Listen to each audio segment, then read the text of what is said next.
eu conversando com o Ascan, e falei com ele, falei, nossa, que coisa boa, né, Ascan?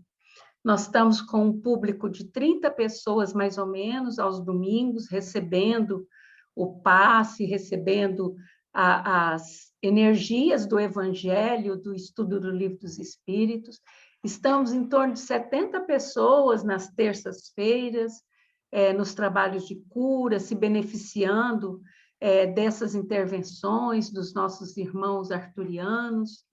E estamos em torno sempre de 40 pessoas, de 30 pessoas, de 30 a 40, nos estudos de quinta-feira, que vem conosco. Aí ele virou e falou assim, você não percebeu. Aí eu falei, o que eu não percebi? Que o público que nos assiste é muito, muito, muito maior.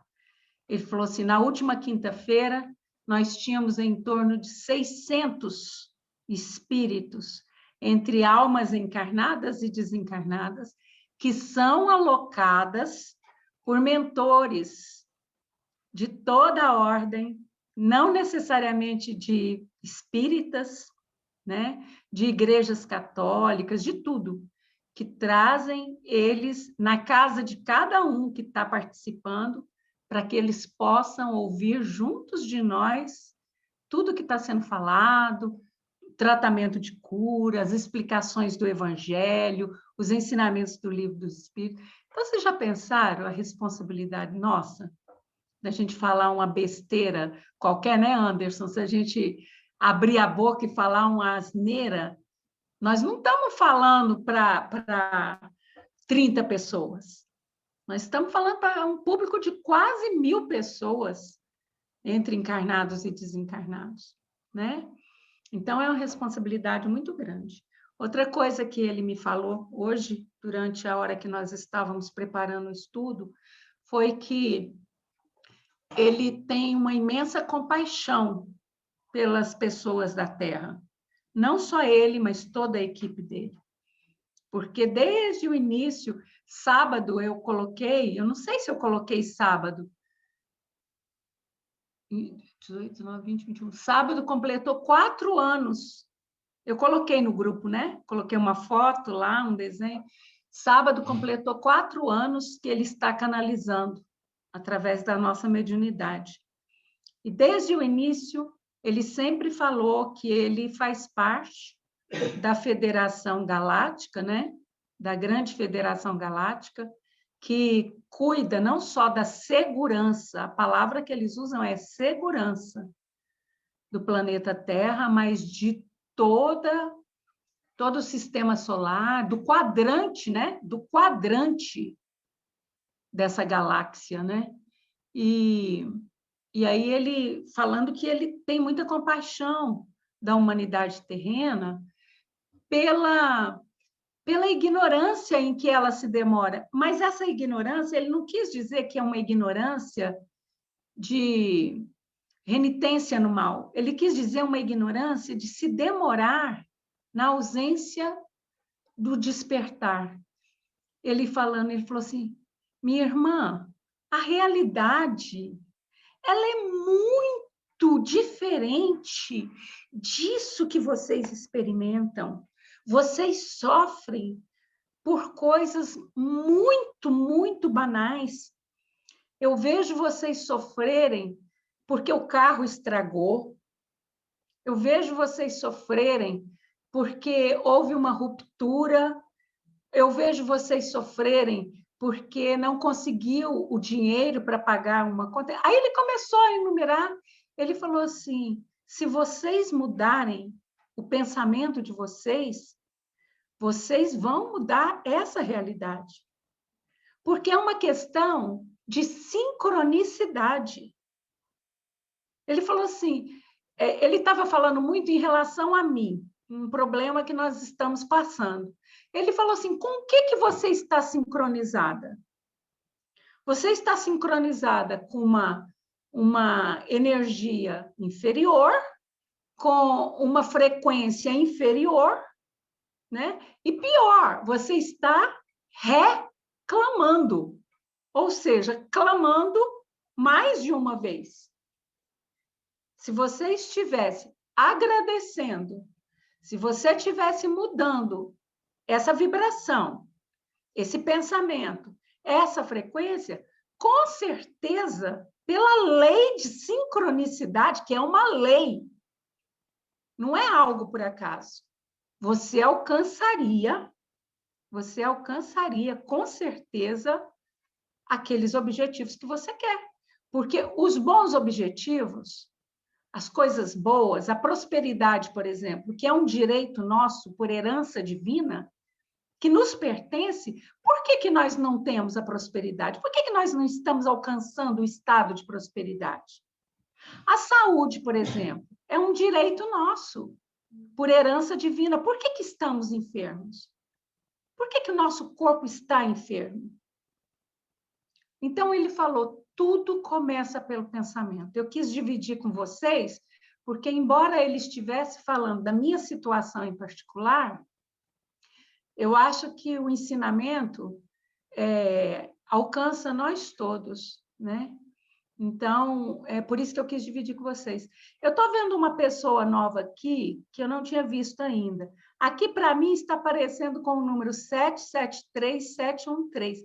É a Cristina Miguel, por acaso? Não, né? Ah, porque você é muito parecida com uma pessoa que eu conheço, que se chama Cristina Miguel. Seja bem-vinda, viu? Eu não tinha te visto ainda. Seja bem-vinda no nosso grupo, tá? Bom, feito essa introdução, né? Para a gente mudar nosso pensamento, meu Deus, mudar pensamento é um processo, exige tanto da gente, né? Quando a gente fala orai e vigiai. Orar é fácil, né? Orar é fácil. O vigiar é que é o problema. Meu Deus do céu, quando você descuida um segundo, o pensamento cai, vai lá embaixo. Ô, judiação. Aí vem o arrependimento, aí vem aquela angústia porque eu escorreguei. Eu escorreguei, tive um pensamento inferior, tive vontade de mandar alguém catar coquinho, né? Enfim, né? Então, hoje eu com enxaqueca terrível, e o síndico aqui do prédio achou que hoje era o dia perfeito para podar todas as árvores. Foi a prefeitura? O Euler disse que foi a prefeitura, não foi nem o síndico, porque o prédio é cercado por árvores assim. Podou todas as árvores. Então, uma beleza. Aquela motosserra começou às 7h50 da manhã, terminou agora às 17 horas, né? Isso é uma prova, mas eu entendo que é uma prova, né? Nós precisamos realmente vigiar. Somos todos imperfeitos, todos nós somos imperfeitos, todos nós estamos aprendendo, todos nós estamos aqui. Eu vou dizer uma frase do Ascan. Os sãos não precisam de médicos. Se estamos aqui, é porque nós precisamos. Somos todos enfermos. Uns mais, como eu, outros menos. Mas todos somos enfermos, né? Então, é um dia de cada vez, como ele disse. Ele falou assim, não atropela as coisas, não. Um dia de cada vez, tá bom. A cada dia, basta o seu mal.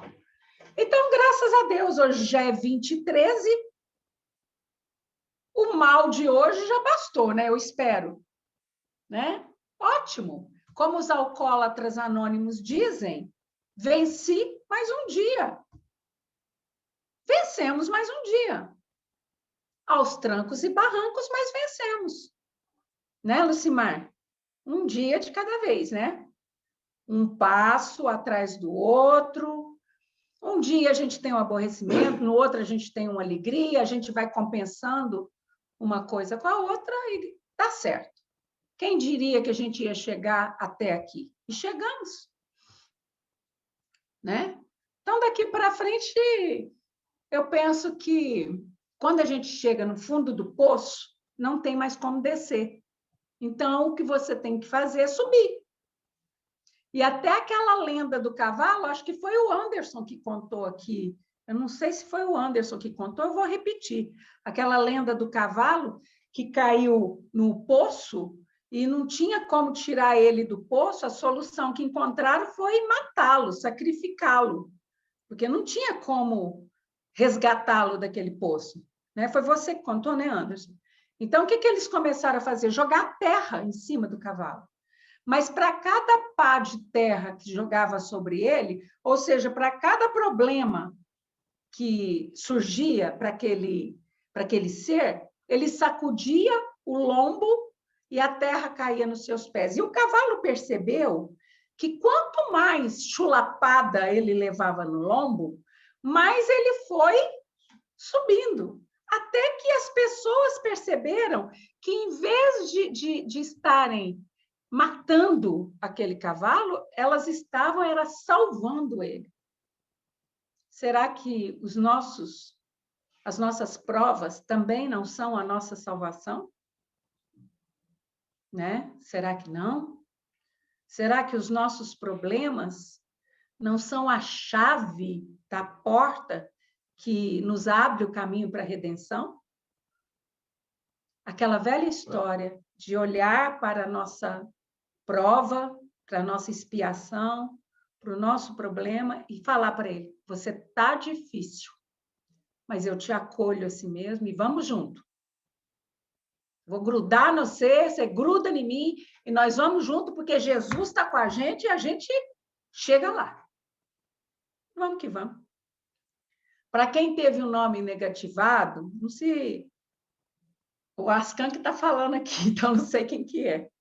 Para quem teve o nome negativado, não se aborreça, não, porque amanhã você positiva ele de novo, conforme as palavras dele.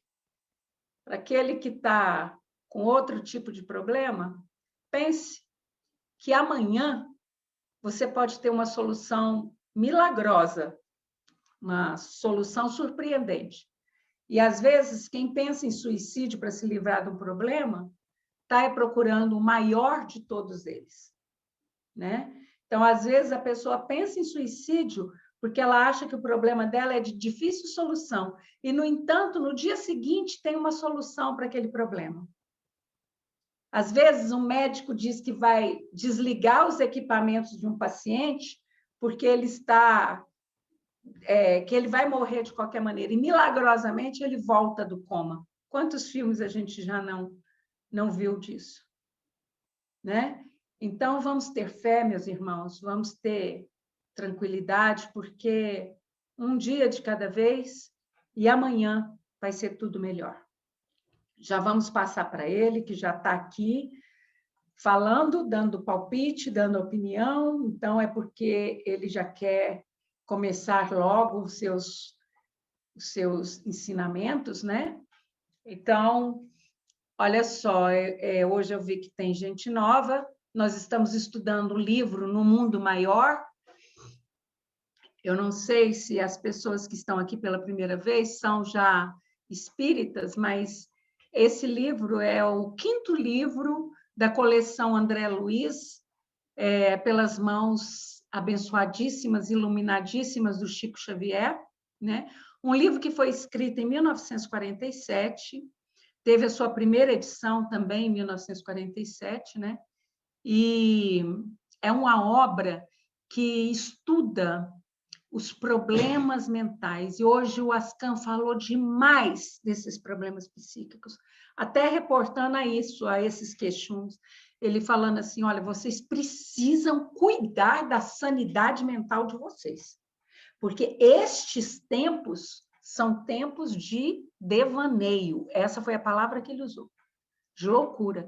Vocês precisam cuidar da sanidade mental de vocês. E eu falei assim, de que forma? Ele orando, ouvindo boas músicas, lendo bons livros e conversando conversas edificantes, não entrando em conversinhas de fofoca, que não leva a nada. Ele falou, essa é uma maneira de você cuidar da sanidade mental. Então, até repetindo as palavras dele, ele está aqui já do lado, as doenças, as piores doenças, daqui para frente, não são vírus, né? São problemas psíquicos, de ordem psíquica. Porque nós estamos recebendo um influxo de raios gama muito grande.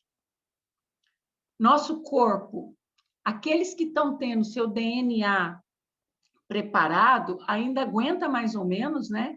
Apesar de sentir um extremo cansaço, uma fadiga incurável que não passa nunca, dores de cabeça, são sintomas desses raios gama no nosso corpo.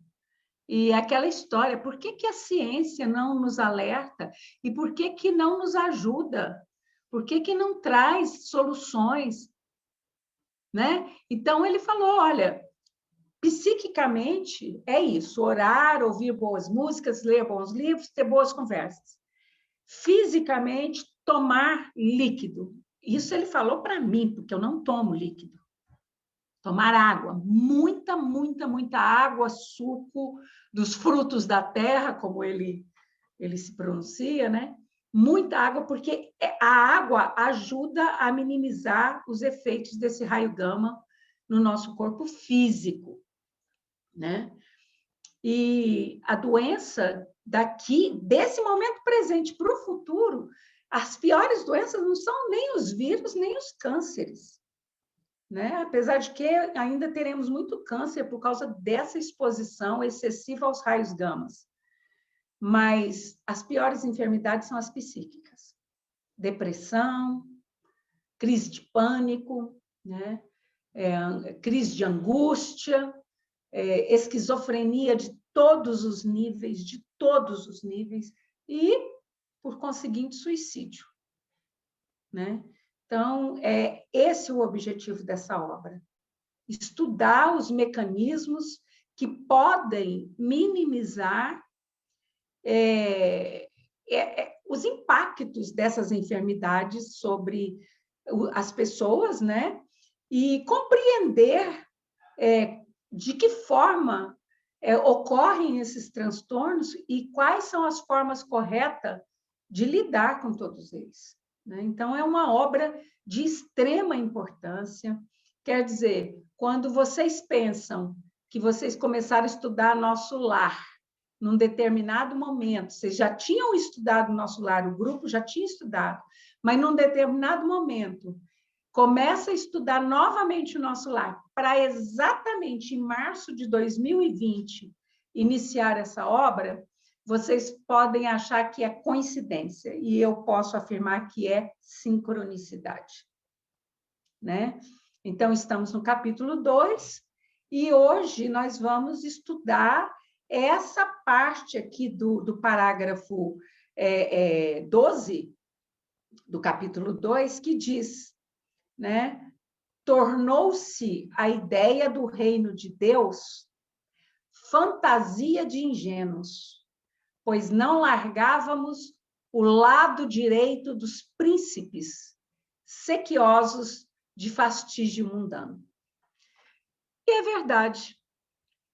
Falar do reino de Deus, ou seja, falar do mundo espiritual, falar das coisas espirituais, aquelas que não são tangíveis, que não se tocam. Falar de que nós temos uma canalização de EBs, entidades biológicas extraterrenas ou extrafísicas, tanto faz, né?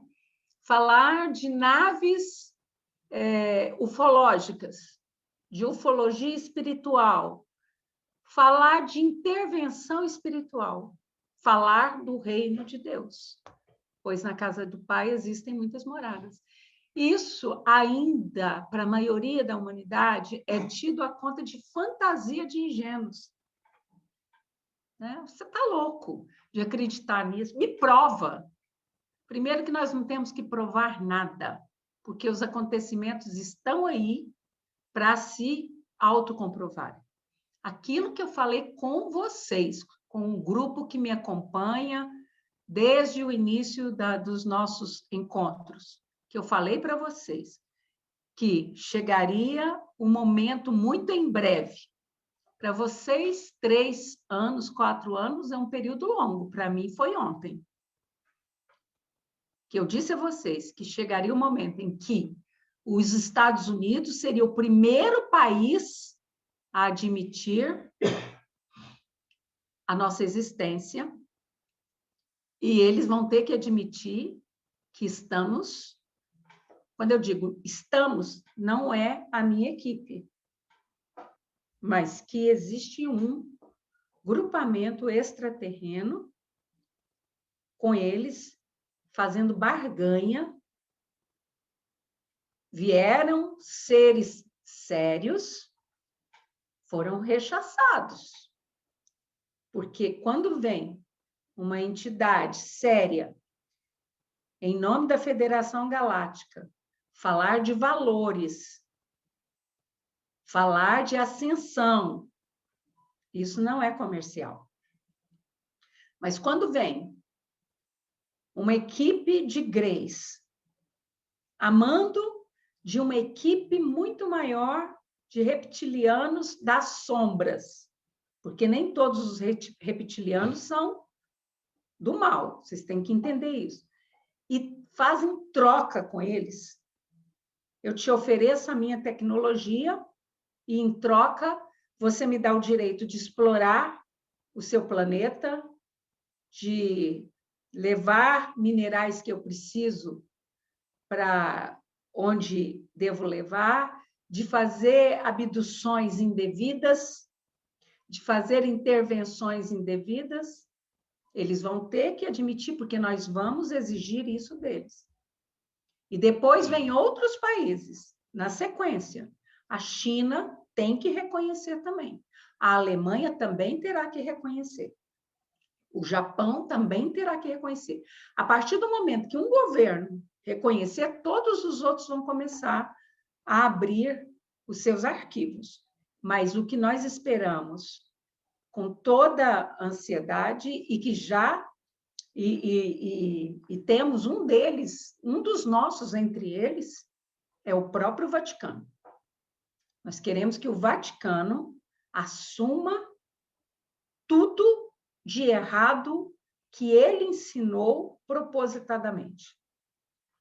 E é por isso que nós estamos fazendo esse estudo, tentando conhecer um pouco da história do cristianismo, para vocês entenderem a sordidez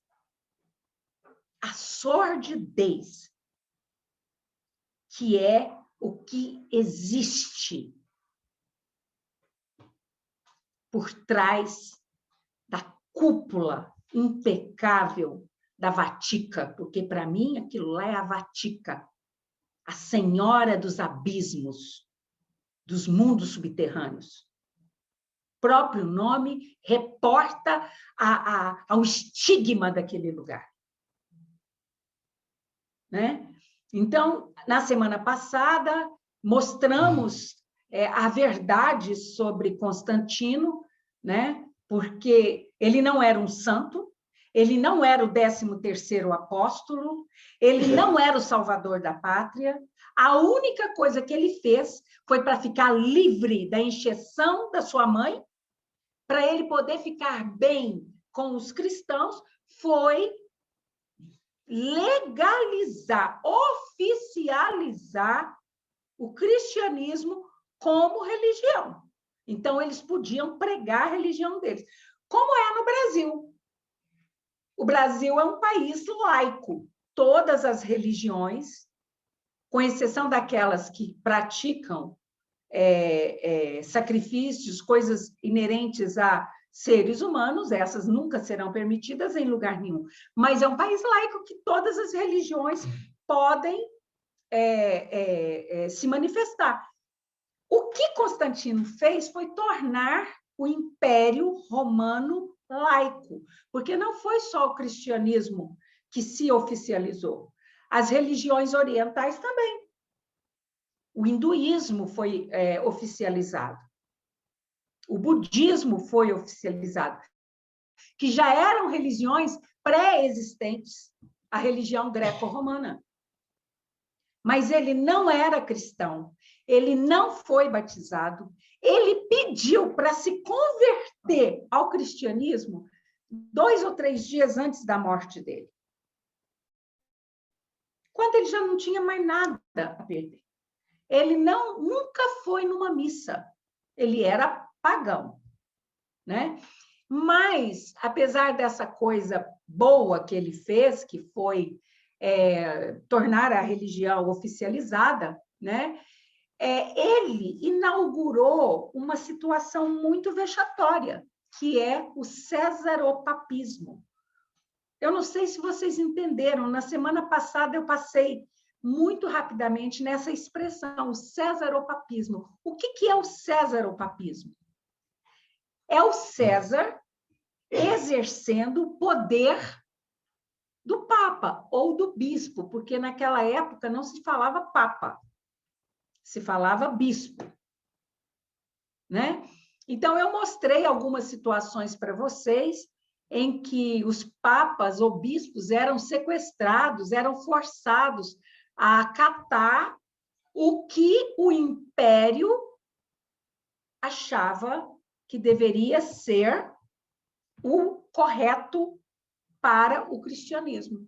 E aí eu mostrei uma situação para vocês, que é uma situação, eu fico pensando, assim, pessoas inteligentes, independente do credo que elas aderem, pessoas inteligentes, estudiosas, não entenderem certas situações. Como, por exemplo, foi o Constantino, mais um grupo de conselheiros denominados teólogos, que de teólogos eles não tinham nada, eles não estudavam nem religião, nem Deus. Tinham algum conhecimento. Eles se juntam e fazem o concílio de Nicéia, o primeiro concílio de Nicéia. E nesse concílio, entre outras coisas, como eu falei para vocês, que eles derrubaram os 3 capítulos, que foram obras, 3 obras, né, que batia de frente com o que eles queriam, e que foram decretados como obras heréticas naquele concílio. Mas qual foi a providência mais importante do primeiro concílio de Nicéia? Foi eles decidirem. Não eram homens da igreja, não eram os discípulos do Cristo, os seguidores do Cristo, que vinham, né, pela oralidade de pai para filho, recebendo os ensinos verdadeiros do Cristo, do amar o próximo, do perdoar, do não julgar. Eles decidiram que Jesus era Deus. Isso foi uma decisão do Concílio de Nicéia. Porque Jesus, ele sempre afirmou a palavra que Jesus mais falou, uma das palavras que ele mais falou em seus 3 anos de ministério crístico foi: eu sou o Filho do Homem. Ele nunca disse: eu sou Deus. Nunca. Se tem isso na Bíblia, foi inserido indevidamente. Ele sempre disse: ao Pai. Eu sou o caminho que leva ao Pai. Eu sou filho do Pai. Que dizes de mim? Ele pergunta aos discípulos. Que dizes de mim? Que és o filho de Deus Pai. Sempre. Mas no Concílio de Nicéia fica decretado que ele é Deus. Deus Filho. Então tem um Deus Pai, tem um Deus Filho e tem um Deus Espírito Santo. Se Deus se divide em três, ele não é Deus. Porque Deus é unidade. Nós já estudamos isso. Deus é unidade. É um. Se ele é três, se ele é trino, então ele já não é Deus. Entendam isso. Deus é um todo.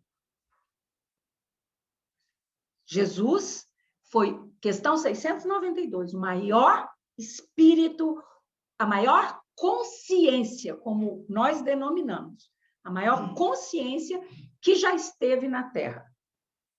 Longe de qualquer outra grande consciência que possa ter vindo, que lhe prestava serviço, por maior que fosse, que é até considerado como no patamar dele, como Buda, por exemplo. Buda era um servidor crístico. Krishna, do qual eu vivenciei a experiência de ancoragem, né? Como Vishnu, como Krishna, como Govinda, também é um servidor do Cristo. E tantos outros. Né? Pois bem, então, o que acontece? O cristianismo está ali surgindo, existe o césaropapismo, o império dita as regras da igreja, dita as normas da igreja, né? O bispo de Roma se torna o baluarte, né, da paz na Península Ibérica, né? E acontece que começa a ter dentro da igreja o quê? Uma dissensão, uma insatisfação, porque alguns queriam seguir ao Cristo e outros estavam seguindo ao bispo. Qual que se seguia? O Cristo ou o bispo? Porque o bispo era obrigado a acatar o César, o imperador. Então, os interesses proclamados pelo bispo nos concílios eram interesses do império.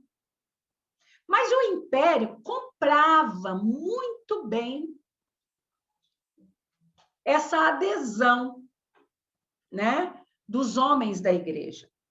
Como, por exemplo, em 756, o império reconhece a soberania de um Estado pontifício, né? Então, ele cede muitas terras para esse Estado pontifício. Cede terras a rodo, sabe? Troca de indulgências, né? Depois, o próprio império começa a buscar essas terras, recolher essas terras de volta, até que fica somente aquela área central na Itália, que exatamente é onde existe hoje o Vaticano. Ali era povoado antigamente pelos etruscos. Não sei se vocês já ouviram falar desse povo. E os etruscos eram pagãos e adoravam vários deuses, como a gente já estudou. E uma das deusas mais importantes, era exatamente a Vática, que eu citei para vocês, né? Pois bem, o que acontece? Esses territórios que foram doados aí para a igreja, para formar o Estado Pontifício, aos poucos, né, Roma começou, o Império Romano começou a absorver novamente, né? E deixou só aquela pequena área para o Estado Pontifício, né? Então, o que é o Estado Pontifício? Né? O que ele formou? Era um Estado onde tinha um palácio central, uma catedral, a morada do bispo, o palácio bispal, e a residência de todos os clérigos que trabalhavam em torno dessas questões do Estado Pontifício, né? Então, ele é um Estado eclesiástico teocrático monárquico naquela época. Será que hoje não é, né? Hoje ele é totalmente teocrático, burocrático, né? Então, ele era, naquele momento, um Estado eclesiástico, teocrático, monárquico, ou seja, ele era regido pelos interesses de Deus, teocrático, e pelos interesses do imperador monárquico. E era administrado pelo bispo de Roma, ou o papa, ou o padre, ou o pai da igreja, papa da igreja, né? Então, nós vimos isso na semana passada, né? E aí, para dar início ao nosso estudo de hoje, como que começa essa violência dentro do cristianismo? Como que começa essa mentira dentro do cristianismo? Porque o Cristo vem ensinar o amor. Ele diz: eu sou a verdade e a vida, o caminho, a verdade e a vida. E o cristianismo se tornou o centro, a mentira e a morte. O oposto do que o Cristo veio ensinar, do que ele veio pregar. Um absurdo, né? Então, dentro do mundo cristão, houve uma ruptura, porque tinham aqueles que queriam seguir o Estado teocrático e tinha aqueles que aceitavam a interferência do Estado monárquico. Então, ela rompeu. Aí passou a ser a Igreja Católica Apostólica Romana, que vocês conhecem, e a Igreja Católica Apostólica Ortodoxa, uma no Oriente, outra no Ocidente. Né? O que tinha, então? Jerusalém, a Terra Santa. Quando eu estou falando de Jerusalém, leia-se Palestina, porque é a Palestina naquele local. Aquele local é a Palestina.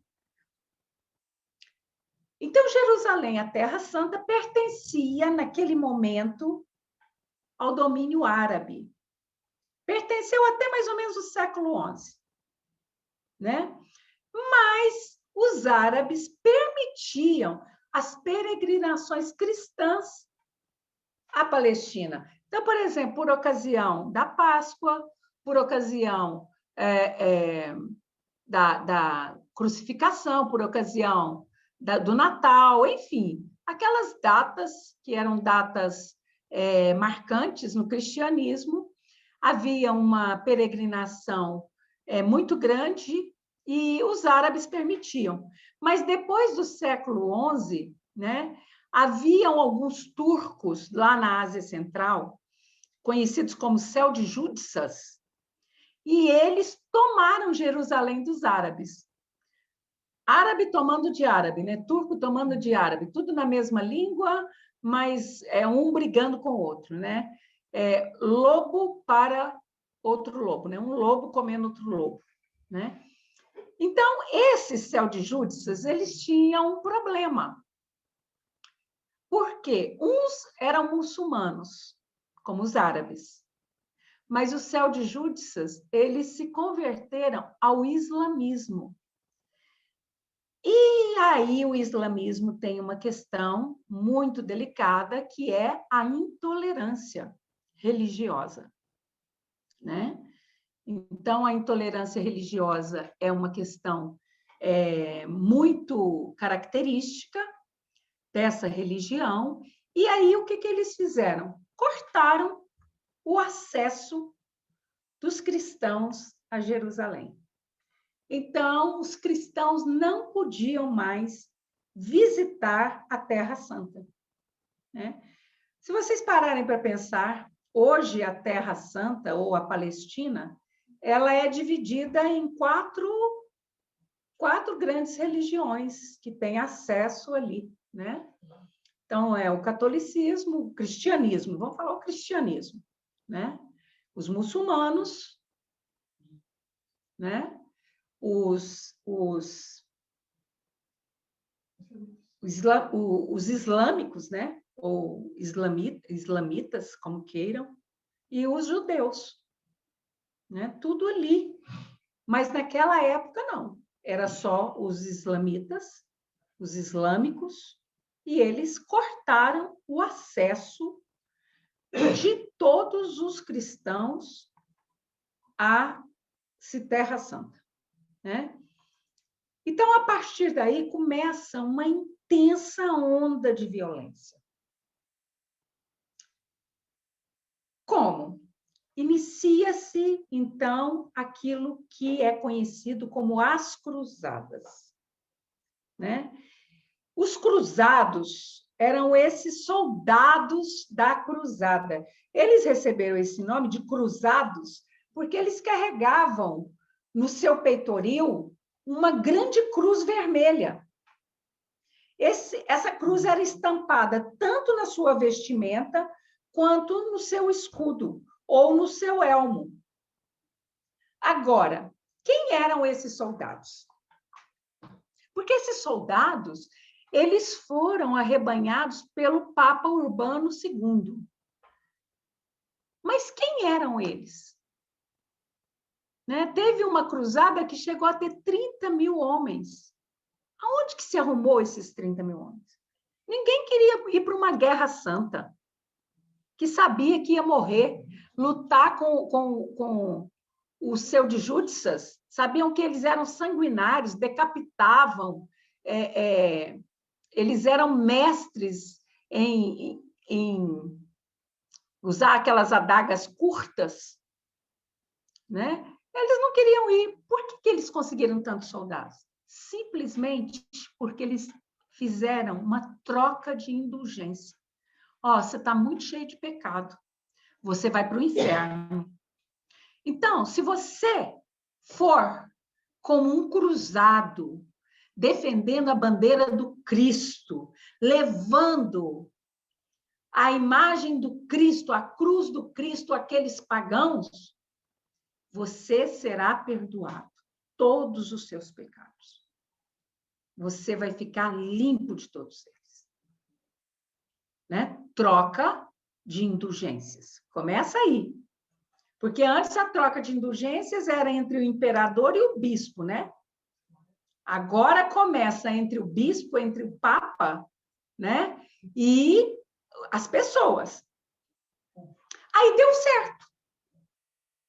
Deu certo, então vamos usar cada vez mais esse tipo de argumento para conseguir o que a igreja quer. Né? Então, no final do século XI, lá por volta de 1095, esse Papa convoca expedições, os arautos saem anunciando em tudo quanto é cidade, né?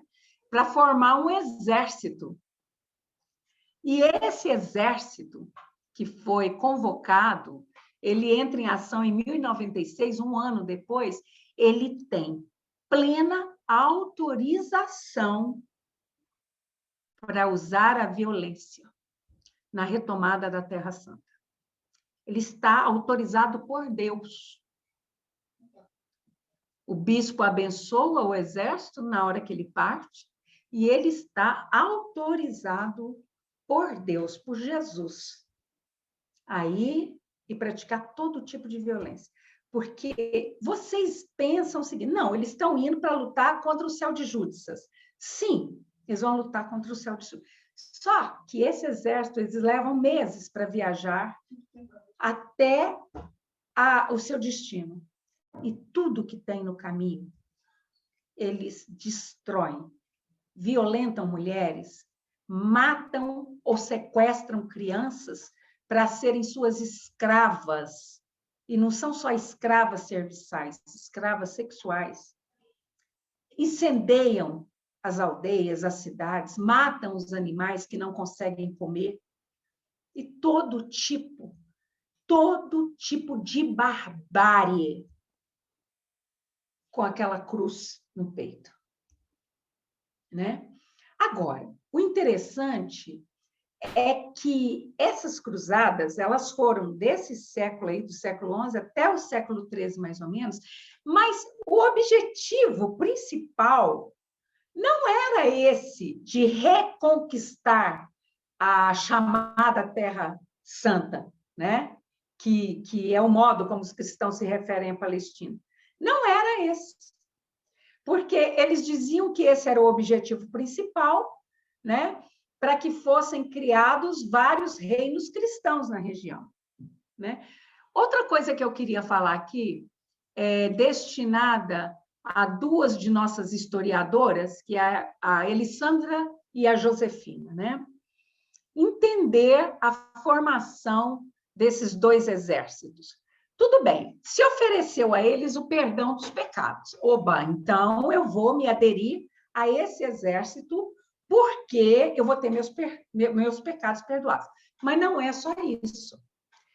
Estava se vivendo aquela época em que os feudos, né, em que os senhores estavam tomando as propriedades, expulsando os campesinos de suas propriedades. Havia muito, mas muita gente sem trabalho, a quantidade de famílias que não tinham onde viver, onde morar, com que se sustentar, a quantidade de homens, né, perambulando, procurando trabalho, era assustador nesse século XI. Né? E eles viram nessa convocação para formar essa expedição uma oportunidade única. Por quê? A igreja, além de conceder o perdão dos pecados, ela também concedia roupa, alimento, comida e títulos. Né? Então, era uma coisa interessante. Eu estou saindo da condição de mendicância, de subserviência, de maus tratos, de fome, para uma situação em que eu vou ter uma centúria, eu vou ter privilégios, eu vou ser respeitado. Ué, então, torna-se interessante. É como você chegar na prisão de Portugal para os maiores criminosos e dizer: você vai ser reportado para uma colônia nova, chamada Brasil, você vai ser exilado para lá, mas fique tranquilo, lá você será rei. Lá você poderá ser capataz, você poderá ser um mestre de honra, você poderá... E todos os seus crimes estão esquecidos e perdoados. Né? Parecido com isso. Então, esse era o exército que participou dessas primeiras cruzadas, tá? Então, tudo tinha que ser oficializado, né? E aí foi oficializado em novembro de 95 no Concílio de Clermont, né? E aí o Papa, no seu discurso, promete que aqueles que se empenhassem nessa causa com espírito de penitência, de dedicação, de amor à causa, teriam todos os seus pecados pregressos perdoados e obteriam a total remissão das penitências terrenas impostas pela igreja. Né? Mas não era esse o que movia muitas pessoas, não. Eram os interesses mundanos mesmo. Aquilo que nós lemos lá no parágrafo 12, né? De estar ao lado dos príncipes, de pegar uma boquinha ali, uma beiradinha ali. Você esquece o reino de Deus, né?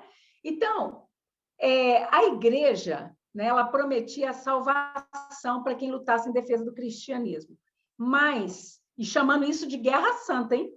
De guerra justa, né? Porque ela considerava como justa toda a defesa dos seus interesses contra os muçulmanos e contra os defensores do islamismo, que eram chamados de infiéis, né?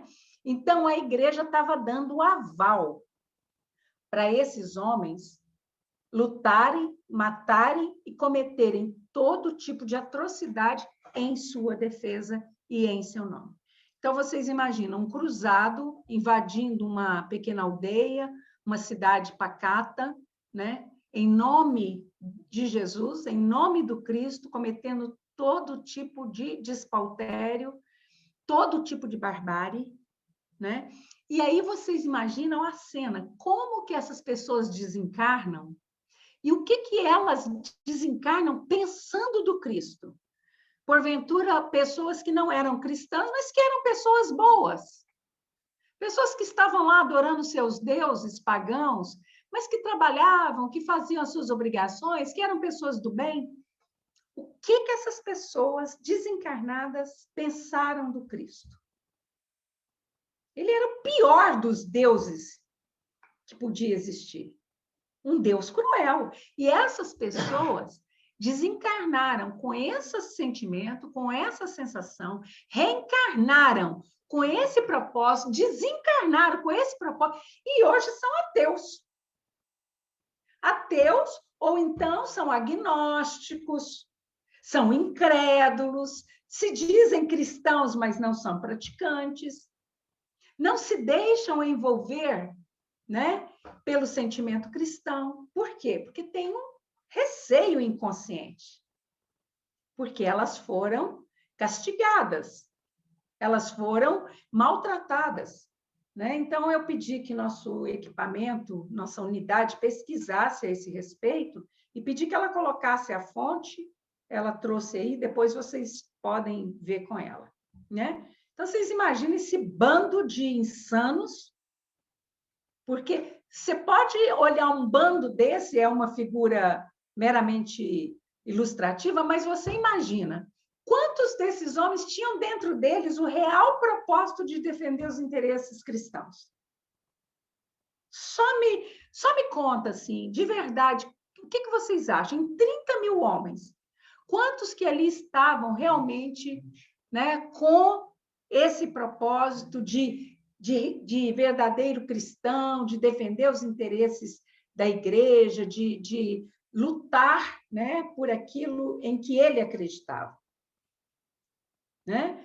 Então, nós temos que analisar dessa forma para a gente não se perder com tudo que está acontecendo agora. Qual é a origem desses acontecimentos?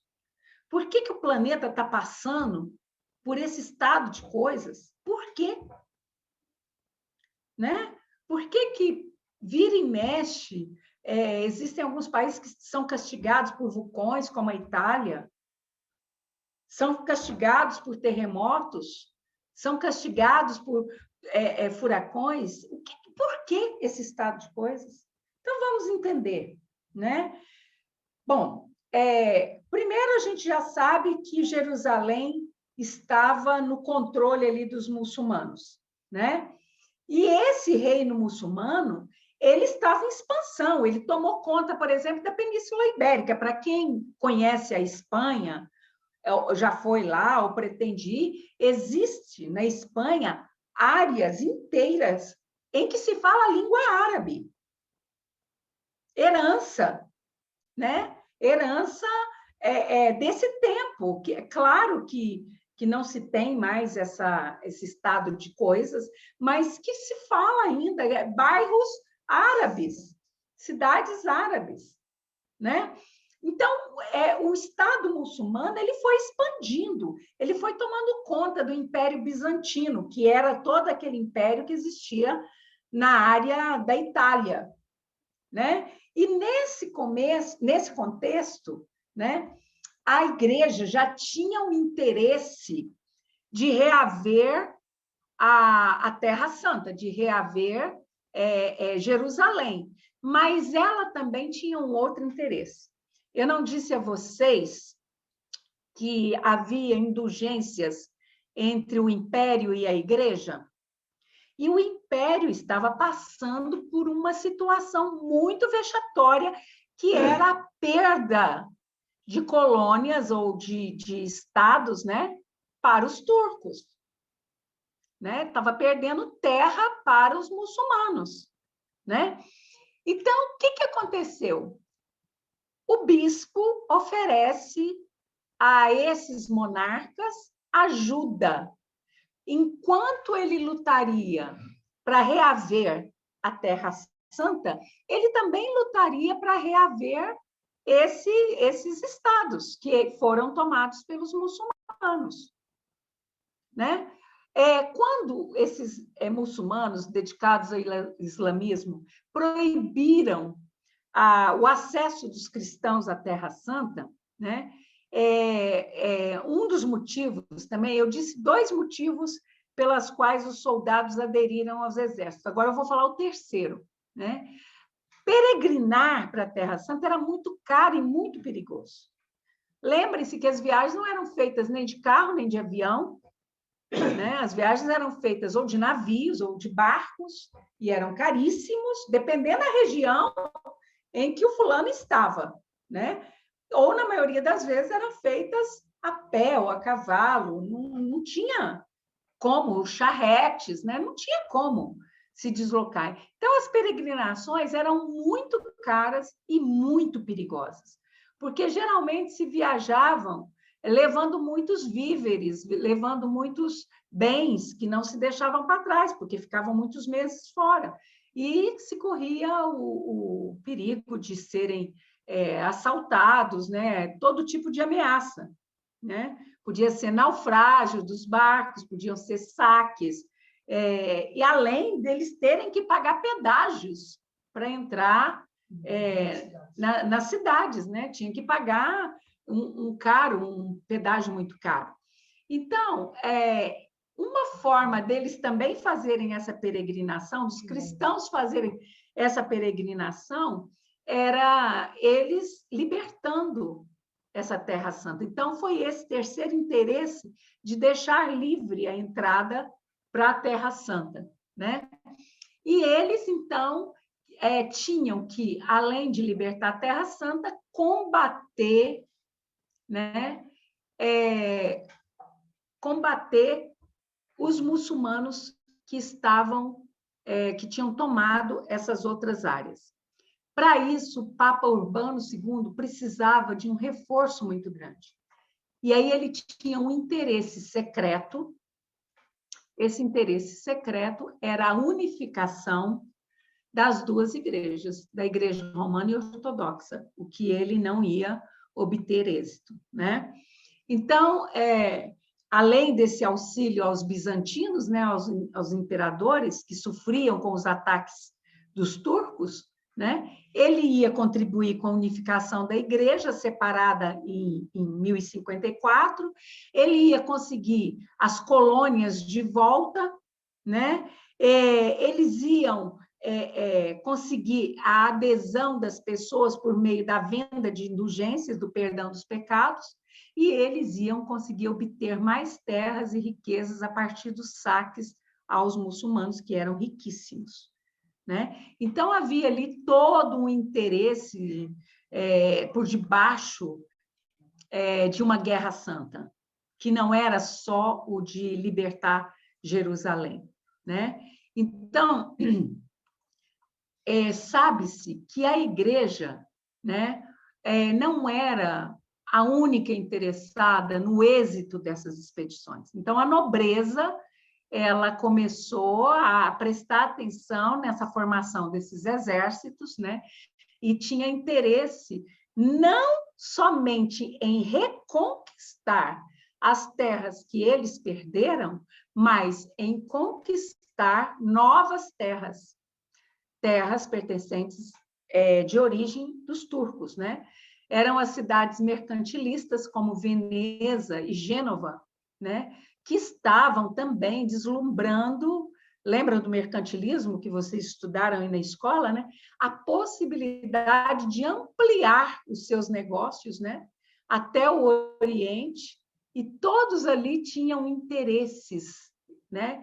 Em alguma fatia daquela guerra justa, né? Eu não vou entrar muito aqui nessas questões políticas e nem nessas questões mercantilísticas, históricas, porque meu interesse aqui é o interesse relacionado ao cristianismo. Se a gente for discutir história a fundo, então aí a gente não vai terminar esse estudo tão cedo. Então eu vou me ater mais a essa questão do cristianismo, né? Da violência dentro do cristianismo, né? eram guerras cruéis, que se lutavam homem contra homem, né? A primeira é terrível, né? A gente hoje está na era da consciência ecológica, né? Da consciência ambiental. A primeira providência que um cruzado tinha era ferir de morte o cavalo do seu adversário. E a partir daí ficava mais fácil abatê-lo, né? Eu acho isso horroroso, né? Matar um animal e enfim. Bom, de interesse da monarquia. A monarquia, então, para ela ter benefício nessa guerra, ela tinha que agregar soldados, agregar parte do seu próprio exército, né? E aí os primeiros soldados, né? Os primeiros soldados da nobreza que fizeram parte dessas expedições foram os soldados franceses, né? E a primeira cruzada, ela obtém sucesso na sua investida, porque a primeira cruzada tem como objetivo a conquista, a tomada da cidade de Jerusalém. Toma ela e depois ela é devolvida aos turcos, né? Fica essa briga. E será que hoje ela é livre, né? Será que hoje ela está sob jugo de quem, né? Então, o cerco a essa cidade começou em 1099. Lembra que as cruzadas, o exército foi formado em 1096, né? E em 1099 eles venceram, né, o cerco à cidade com grande violência, com grande massacre, né? Mataram todos os turcos, seus animais, suas crianças, seus velhos, suas mulheres, derrubaram todas as suas casas e incendiaram. Ficou de pé só os templos, só as construções cristãs, né? Depois de 100 anos, Jerusalém volta para as mãos dos turcos. Mas, primeiro, essa primeira grande cruzada, ela não teve participação de nenhum rei, mas ela foi formada por cavaleiros da nobreza também, né, por esses soldados franceses que nós citamos. Depois teve uma terceira cruzada que foi muito relevante, né? Que foi a terceira cruzada, conhecida como Cruzada dos Reis, né? Essa Cruzada dos Reis, lembrando que um século depois que teve a primeira, em 1189, Jerusalém foi retomada pelo sultão muçulmano Saladino, que vocês já viram várias fitas cinematográficas aí a esse respeito, né? Depois, na terceira cruzada, vocês também vão ter um nome muito familiar, porque foi conhecida como a Cruzada dos Reis.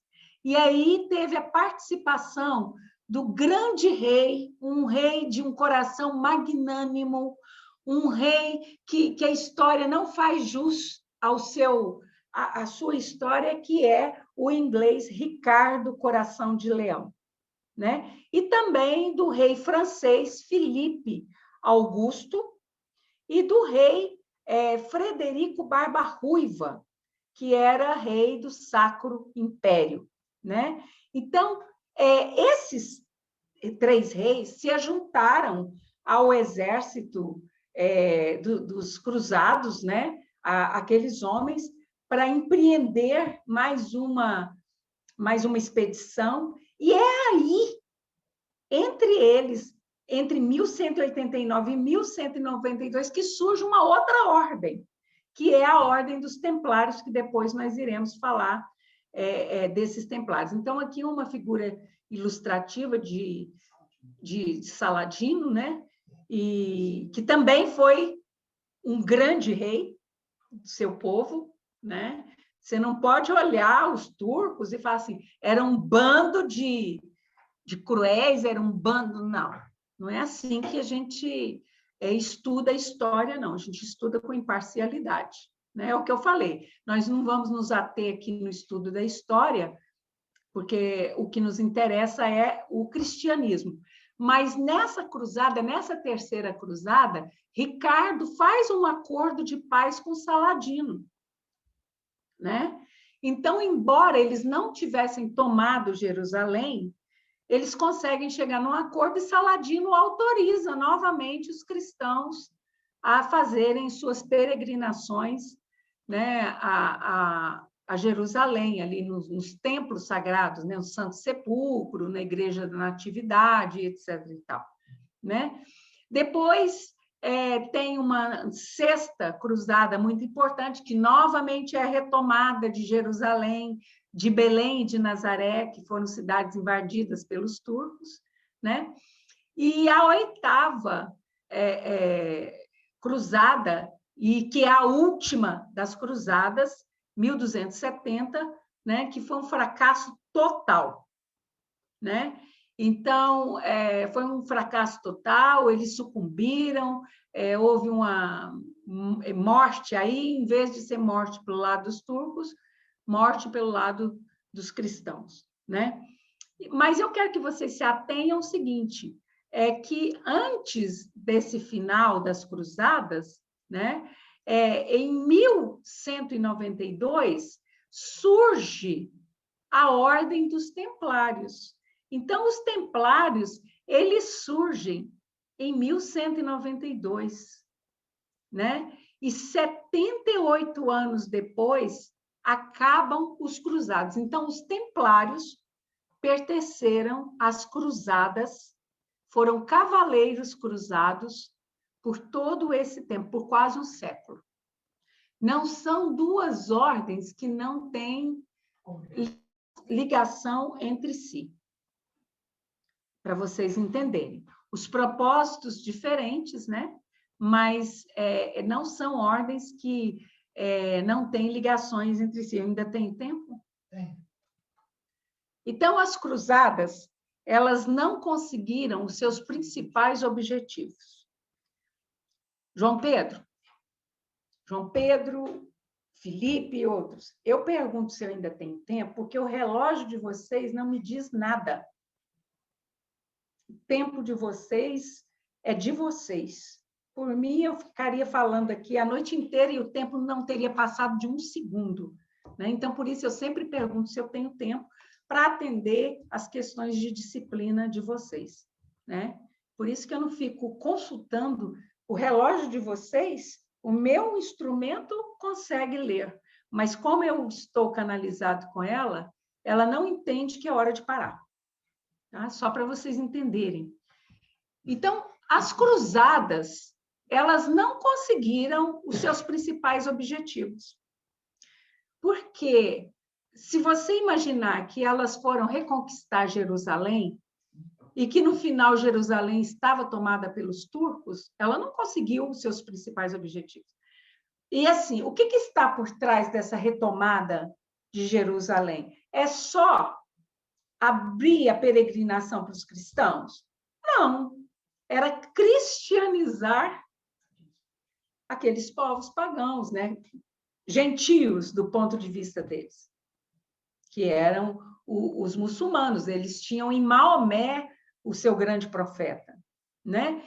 Então, eles não conseguiram os seus principais objetivos e tiveram consequências muito drásticas, como principalmente o enfraquecimento num nível absurdo da aristocracia feudal, né? O fortalecimento do poder real, né? A expansão do mercantilismo, do mercado, o enriquecimento do Oriente, né? Então, tiveram essas consequências, né? Agora, voltando aqui para os nossos interesses, né?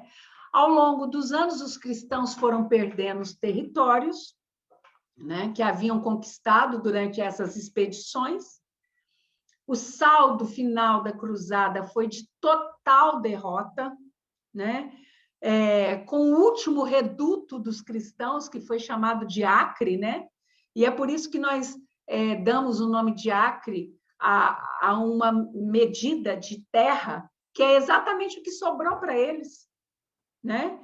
Então, eles ficaram ali com esse reduto chamado Acre, né? Conquistado em 1291 pelos mamelucos egípcios, né? Pelos mestiços egípcios, né? E o que aconteceu de pior? O que aconteceu de pior é que as cruzadas elas tiveram uma consequência muito drástica, que foi aumentar a diferença entre cristãos e muçulmanos, que é uma das questões da atualidade, que é onde eu quero chegar, né? E as diferenças, gente, se você analisar que Jesus foi um profeta esperado pelos judeus, ou que está sendo esperado ainda, né? E que Maomé é um profeta que foi para aqueles povos. E que os dois profetas tinham princípios muito parecidos. Então, as diferenças não eram tão drásticas, mas essas cruzadas criou uma ruptura drástica entre cristãos e muçulmanos. E contribuiu, né, para grandes mudanças, né, em toda a civilização europeia, em toda a civilização oriental, né, a partir desse momento. Agora, eu queria saber das minhas historiadoras queridas, maravilhosas, que eu respeito muito, que eu gosto muito, e que eu tenho muito orgulho de ter aqui para poder dizer se nós estamos certos ou errados, porque às vezes eu falo coisas para vocês que não estão nos livros de história, né? Aí vocês vão procurar e, porventura, não vão encontrar. Eu queria que vocês me respondessem, quem puder responder, pode digitar aí, nesse negócio aí que vocês escrevem, qual foi a maior de todas as violências cometidas por todas as cruzadas, por todas, em nome de Cristo.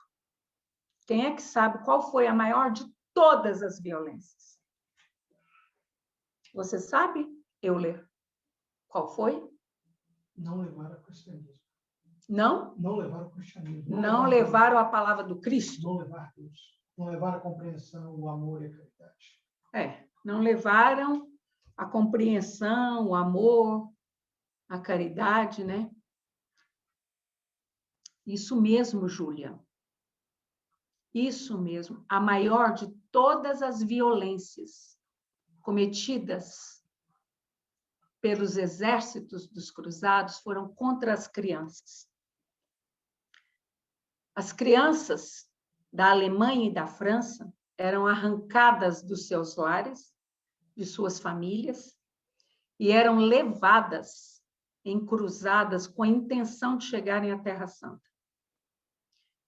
Claro que a maioria dessas crianças nunca voltou à sua terra, nem aos seus lares, nem a seus pais, né? Muitas dessas crianças, a maioria delas, morriam pelo caminho, de fome, de frio, de submissão à satisfação animalesca daqueles homens, né? Muitas estavam acompanhando seus pais que estavam ingressando ali. Essas não eram escravas ou não eram sequestradas, mas eram levadas à força pelos seus pais. E por que que essas crianças foram admitidas nesses exércitos? Havia uma lenda, isso é história, de que um menino chamado Estevão teve um sonho, teve uma visão, né? E com Jesus, e que Jesus dizia a ele que ele deveria formar um exército de crianças e ir a Jerusalém, porque somente os puros de coração, somente as crianças, ele falou que somente os puros de coração é que conseguiriam derrubar aquele exército. Então, essa palavra pueri foi associada à criança, mas não era. Ele estava falando dos puros de coração. Ele não falou de criança. Mas essa palavra estava em latim. Em latim, ela sempre estava associada à infância, por ser símbolo da pureza. Mas também ela era traduzida como jovem, como adolescente. Então, se esse sonho de Estevão realmente aconteceu, se essa visão dele realmente aconteceu, deveria se entender que eram os jovens que estariam sendo convocados, e não crianças de 8 a 13 anos. Essas crianças não podiam ser consideradas como jovens, ainda que a idade média daquelas pessoas era de 40 anos. Né? Então, eram meninos. Né? Crianças que não suportavam aquelas viagens longas, que não suportavam aquelas condições de vida. Aqui, uma ilustração que nossa irmã trouxe de um homem na madureza e um jovem de 15, 16 anos. Né? Aqui, um jovem, mas uma criança de 8 anos, de 9 anos. Né? Então, muitos historiadores, né? Roger Bacon, nem sei quem foi esse louco, Vincent de Beauvoir, também não sei quem foi, eles dão conta dessa lenda aí do Estevão. Né? Um garoto de 12 anos que vai até a França e entrega uma carta para o rei Filipe, onde ele dizia que tinha recebido a visita de Jesus Cristo, e que Jesus Cristo mandava ele formar um exército e ir em Jerusalém expulsar os muçulmanos. Né? Então, essas coisas todas, esse estado de coisas, né? A lei de causa e efeito, né? Não tem como isso não gerar um efeito retardatário, né? Um efeito dominó. Um efeito dominó que vai, né, passando de geração em geração, até ser resolvido. Aquilo que eu sempre falo, né? Quando você resolver todos os seus karmas, quando você resolver todos os seus débitos com a lei divina, você volta lá na sua primeira existência paralela ou simultânea, vai resolver seus problemas com o meio ambiente, com o planeta, com a natureza. Porque são seres vivos. Né? E tudo gera efeito colateral, gera consequência. Né? Então, essas violências, né, que nos deixam assim extasiados, e é por isso que quando eu for explicar para vocês o que está acontecendo no momento presente, vocês entenderem que as causas que vocês estão aqui passando por isso, vocês não estão passando por isso porque vocês estão espiando provas de outras pessoas. Né? Vocês não estão vivenciando isso como testemunhas oculares. Vocês são parte dessa história. Né? Em diversas vidas simultâneas de vocês. O que nós queremos nessa vida presente, que a consciência está presente nessa existência aqui agora, é resolver um estado de coisas que você possa anular lá atrás. Né? Então, para o nosso próximo encontro, nós vamos começar a estudar as cruzadas versus os templários, entender a diferença entre esses dois tipos de soldados, né? De soldados de Deus. Né? Nós vamos entender, vamos ver aqui o que falaram. Né? Então, aqui tem um comentário do João Pedro, comentou sobre aqueles que foram mortos pelos cruzados. Eu não entendi essa palavra. Se sentem hoje, mas os que os cruzados guardem seu inconsciente hoje. Por quê? Sendo por motivos nobres ou não, o Papa prometeu indulgência. Ah, não, João Pedro. Ah, não. Veja bem, eles podem ter sido enganados quando eles entenderam que os pecados deles seriam perdoados, mas eles não eram enganados quando eles entenderam que eles tinham benefícios para poder aceitar aquele estado de coisas. Você entendeu? E quando eu falei do relógio, eu estou só me explicando, viu? Em relação ao tempo. Eu sei que a gente poderia ficar aqui a noite inteira, mas nós temos que observar que esse aparelho aqui também tem limite, né? Então, eles podiam até... o karma da igreja foi mentir que eles seriam perdoados. Porque matar naquela época, João Pedro, era uma coisa trivial, sabe? Você matava um homem, aí a polícia te levava até o tribunal. Aí você dizia, olha, eu matei porque ele me desonrou. Pronto. Estava explicado, entendeu? Então, era muito fácil. Agora, para Deus, matar um homem é um problema muito sério. Só ele dá a vida, só ele pode tirar. Né? Então, eles podiam até se sentirem enganados nesse sentido de que os pecados deles seriam perdoados, mas eles não eram enganados quando eles sabiam que estavam ganhando muitas vantagens para aceitar aquilo ali. E tem mais uma coisa, João. Um pai, por exemplo, como eu dei o exemplo agora, que arrasta os seus filhos pequenos para irem para a guerra com ele. Você entendeu? Para lutar pela igreja com ele. A menos que ele tivesse levando esses filhos, que em seu coração, aqueles poucos que eu falei, que em seu coração eles falavam assim, eu estou levando meus filhos, porque pelo menos lá eles vão ter o que comer. Eu estou levando meus filhos, porque lá eles estarão na minha proteção, eles estarão comigo. Era diferente, mas eram raros. Os homens eram muito endurecidos. As pessoas falam mal desses tempos atuais, esses tempos atuais é uma bênção.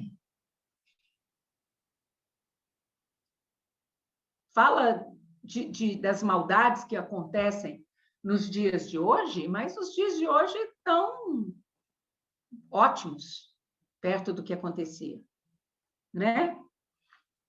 E a Neire disse que o estômago dela estava embrulhando. O meu também, Neire. Eu não tenho estômago, não, mas quando eu relembro essas histórias, realmente eu me sinto enojado, né?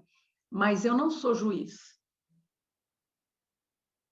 Tanto é que estamos juntos aqui agora, né?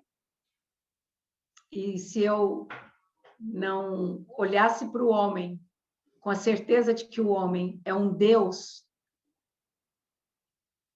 provavelmente eu não estaria aqui, porque quantos estão aqui que participaram dessas coisas lá? Né?